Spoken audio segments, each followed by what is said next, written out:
Me duart në kokë dhe duke qarë, bashkëshorti i gruas që u vran në Vushtrri mbërriti në vendngjarje. Një burr ka vrarë një grua dhe më pas ka kryer vetvrasje në Vushtrri ditën e djeshme.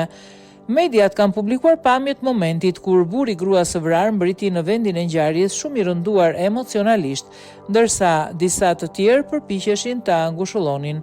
Në vendngjarje janë gjetur disa gëzhoja që dyshohet se janë përdorur në këtë krim.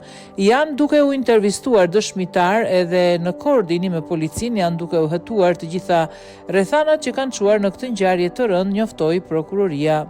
Një familjar i të ndjerrës, Rahim Ajeti, ka thënë se viktima ka qenë rreth 40 vjeç dhe në të kaluarën ka punuar së bashku me bashkëshortin e saj në furrën e Bukës në pronësitë e autorit të krimit. Sipas një informate jo zyrtare, shkaku është xhelozia, pse ka shkuar në vend tjetër për të punuar dhe ka lënë këtu. Kjo është, ka thënë, i afërmi i viktimës.